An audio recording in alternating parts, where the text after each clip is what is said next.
السلام عليكم ورحمة الله تعالى وبركاته. وأنا دي سلامي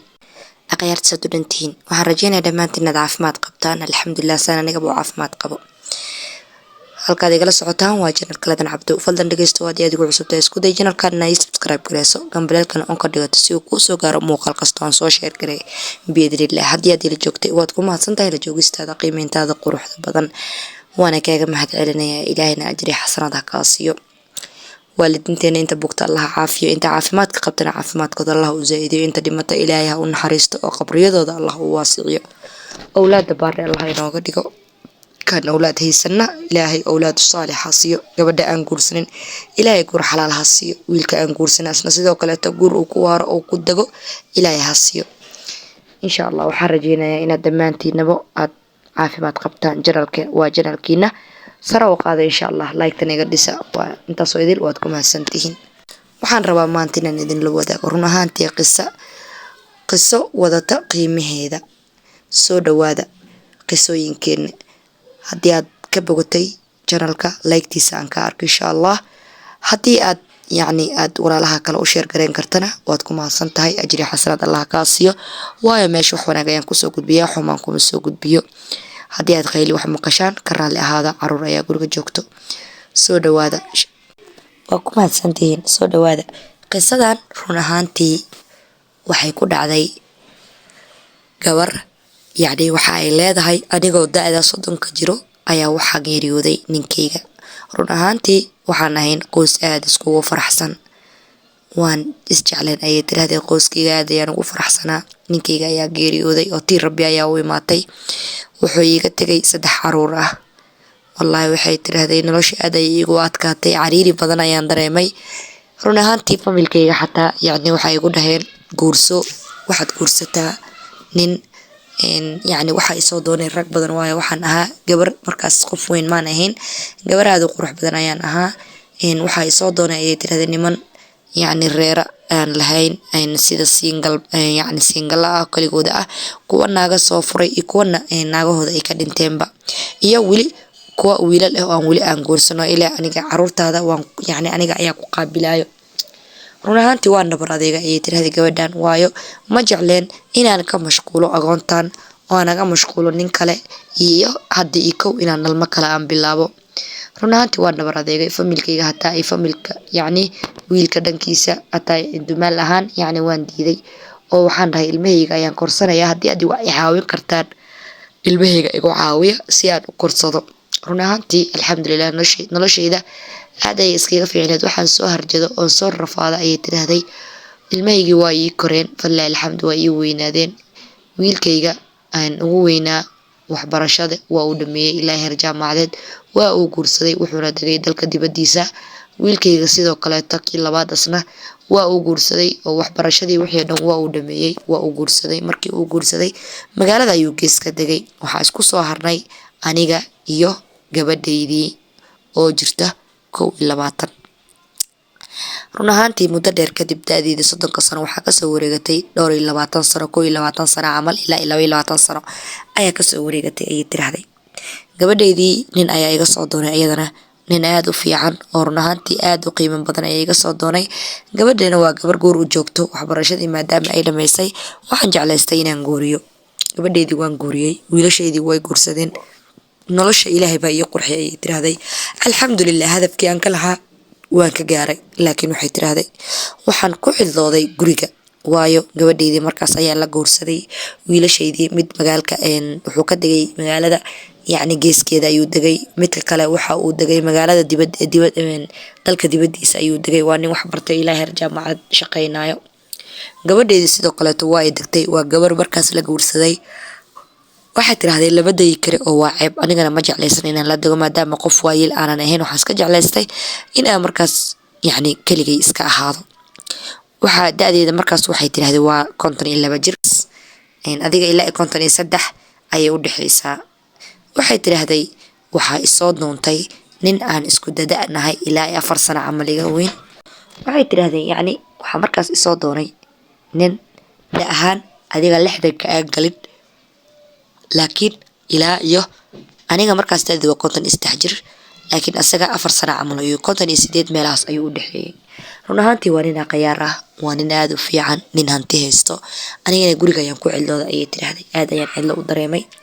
ninkii markay uu isoo doontay waxaan isdhahay niyada ayaan ka tamaniyay ninka inaan guursado oo yacni aan guriga wehel ahaan aan u haysto aan iska guursado waayo xilligaasna xilli aan awlaad dhalayo ama diyaar aan u ahay inaan dhalo maba ahaanba waaba qof weyn ayaan ahay. waxay tiraahday waxaan wacay wiilkaygii weynaa waxaan ku dhahay hooyo nin hebel oo dariskeennii ahaa ayaa isoo doontay ogow ninkaas ayaan rabaa inaan guursado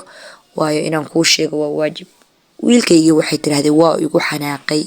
waa run ahaantii wuxuu dhahay hooyo ma xilligan ayaad rabtaa inaad guursato, ma xilligan ayaad rabtaa inaad nin ku laabato. adiga run ahaantii wiilkayga waa uu kulaaday, waa uu xanaaqay, telefoonkiina waa uu damiyey.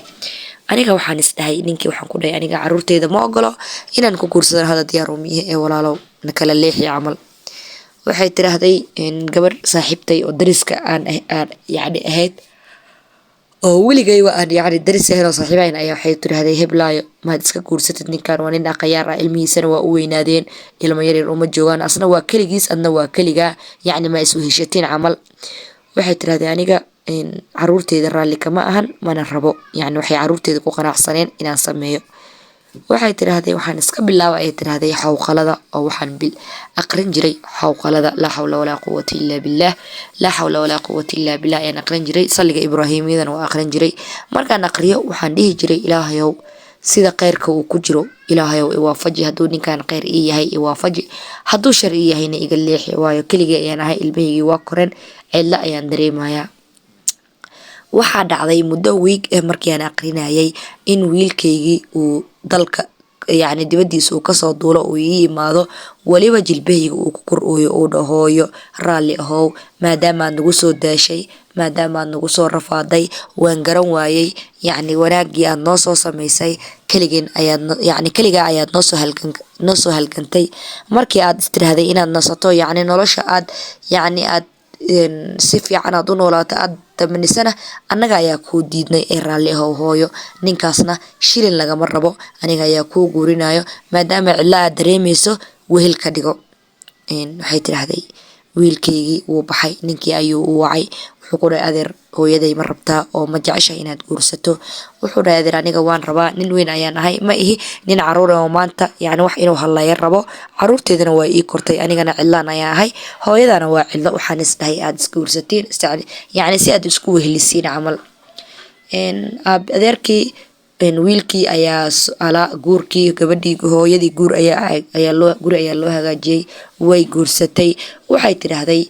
waxaa soo dhow hadda ramadaan, waxaan rabaa aniga iyo ninkayga yacni hadda waxay leedahay waxaan ahay qof marwo ah, ilmahaygii waa ii koreen, reero ayay kala leeyihiin, gabadheedii waxay tiraahday waa aroos, anigana waxaan ahay aroos ayay leedahay. run ahaantii way ku kaftamaysaa. waxayna tiraahday ninkaygii aniga waxaan u jeednaa xajka oo waxaan rabnaa ramadaanka inaan xajka aadno, yacni ramadaanka kadib waxaan rabnaa inaan soo xajino oo xajkaan isku raacno haddii ilaahay subxaana watacaala oo inoo fududeeyo. waxay tiraahday waan soo halgamay, waan soo rafaaday, yacni nolosheedii aad ayay usoo xumeed. ninkan hadda aan guursaday waxay tiraahday run ahaantii waxay nolol adag aan soo maray, ninkaygii hore markuu iga dhintay kadib noloshii adkayd aan soo maray waxaa run ahaantii iga tirtiray ama iga baabiyey ninkan ayay tiraahday. inkastoo aan hadda dad qof weyn aan nahay, laakiin waxay tiraahday waa nin naxariis badan, waa nin damqasho badan, yacni wehel fiican ayuu ii noqday, waxaana mahad iska leh ilaahayga subxaana watacaala igu manaystay. waxay tiraahday waxaana sabab u ahaa xawqalada iyo salliga nebigaan aqriyey, waxaa sabab u ahaa salliga nebiga iyo xawqaladan aqriyey. waxay tiraahday cariiri kasto haddii aad dareemaysiin, haddii guurku idinku adag yahay, waxay la hadlaysaa gabdhaha, waxay leedahay hadduu guurku idinku adag yahay qisadan, waxay leedahay hadduu guurku idinku adag yahay, hadday nolosha cariiri idinku tahay, haddii aad faqri ka cabanayso, haddii aad imtixaan kale ku haysto, aqri dheh laa xawla walaa quwwata illaa billah, oo ay tahay macnaheeda ilaahayow awoodna mali yacni awood iyo quwad wax xeelad maanta aan leeyahay ma jirto ilaa adiga mooye. yacni waa kalimad aad u fiican, waa yacni waa sahay ugu fiican sahayda la qaato, waxaana lagaaga dhisayaa guri jannaad ayaana lagu dhisayaa halkii mar aad aqriso. ballanteenu waa inaan dhahnaa laa xawla walaa quwwata illaa billah. sirta noloshana waa salliga nebiga ibraahimiyada haddii aad awoodo, haddii aad awoodinna waxaad dhihi kartaa allahuma salli wasallim يعني waxaad dhigi kartaa allahuma salli calaa muxamed wacalaa aali muxamed waa midda ugu gaaban oo la ogol yahay. haddii artid waa dheereysan kartaa markasto waa ajar adiga aad badsatay. يعني qisadan haddii aad ka heshay halkaas ayaa qisada inooga eg tahay. haddii aad ka heshay walaalahay isku daya inaad janalkaas sare u qaadaan, laygtaa ka baqiilina, sharna ii dhaha. muuqaalada aan soo gudbiyey badanaa kheyr ayaan kusoo gudbiyaa, haddana laygta waad ka baqiishaan, sharna ma dhahdaan. ilaahay subxaana watacaala ha idinka ajar siiyo. janalka sare u qaada, laygtiisa qurxiyo, ilaahay ajar ha idinka siiyo. waxaan idin rajeynayaa kheyr iyo nimco fara badan insha allah. hana ilaawina dikriga ilaahay, walaalihiina kala u sheer gareeya. dikriga waa muhiim, noloshaada waxa kuu qurxinaya waa dikriga. alaa bidikrillah, yani waxaa wanaagsan markasta inaad dikrika aad noloshaada ku xusto. insha allah waxaan idinka sii tagayaa muuqaaladan iyo muuqaalo kale ka qiimo badan oo ka qurux badan insha allah. balanteenu waa inaan alla xusnaa insha allah. waxaan idinka tagayaa wassalaamu calaykum waraxmatullahi tacaala wabarakaatu.